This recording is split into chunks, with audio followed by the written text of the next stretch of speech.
அனைவருக்கும் வணக்கம். ஐங்கரன் யூடியூப் சேனலுக்கு உங்களை அன்புடன் வரவேற்கிறேன். இன்று நாம் சோமப்ப சுவாமிகளை பற்றி தான் பார்க்க இருக்கிறோம். இந்த பதிவில் சோமப்ப சுவாமிகள் கட்டிக்குளம் மாயாண்டி சுவாமிகளின் சீடராவார். இவர் திருப்பரங்குன்றத்தில் உள்ள திருக்கூடல் மலையில் குடியேறினார். திருக்கூடல் மலை முருகப்பெருமானின் அறுபடை வீடுகளில் ஒன்றான திருப்பரங்குன்றத்தின் வடகிழக்கில் அமைந்துள்ள ஒரு குன்று இது.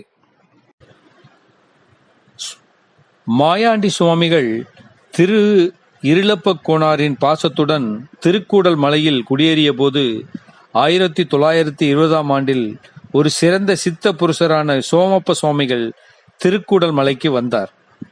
அவரது வருகையை மாயாண்டி சுவாமிகள் உணர்ந்தார்.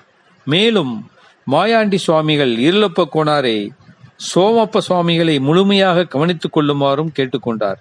அன்றிலிருந்து 1968ஆம் ஆண்டு சோமப்ப சுவாமிகளின் மகா சமாதி வரை இருளப்ப கோனார் மற்றும் அவரது வழி தோன்றல்களான சேது மாதவ கோனார் மற்றும் ராமலிங்க கோனார் ஆகியோர் மாயாண்டி சுவாமிகளுக்கு அளித்த அதே அக்கறையுடனும் மரியாதையுடனும் சோமப்ப சுவாமிகளுக்கு உணவளித்தனர். திருக்கூடல் மலையில் உள்ள சோமப்ப சுவாமிகளை முத்துராமலிங்க தேவர் உட்பட ஏராளமான பக்தர்கள் தரிசித்து வந்தனர். சோமப்ப சுவாமிகள் பக்தர் அனைவரையும் தனது சொந்த பெயரால் சோமப்பா என்று அழைப்பார்.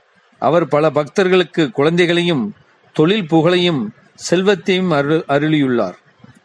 மாயாண்டி சுவாமிகள் மகா சமாதி அடைந்ததும் சோமப்ப சுவாமிகள் மாயாண்டி சுவாமிகள் உடல் அருகே நின்று உடலை பார்த்து கொண்டிருந்தார். அப்போது மாயாண்டி சுவாமிகளின் உதடுகளில் புன்னகையை மக்கள் கவனித்தனர். அப்போது சோமப்பா சுவாமிகள்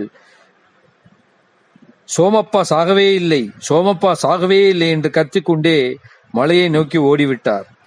அவரது சமாதி கோயில் திருக்கூடல் மலையில் சுமார் 50 அடி உயரத்தில் உள்ளது. இது மலை உச்சியில் உள்ள தண்டபாணி கோயிலுக்கு செல்லும் பாதையில் உள்ளது. அவரது ஆராதனை நாள் ஒவ்வொரு ஆண்டும் தமிழ் மாதமான ஆனியில் ஏராளமான பக்தர்களால் கொண்டாடப்படுகிறது. இப்படி சோமப்ப சுவாமிகளின்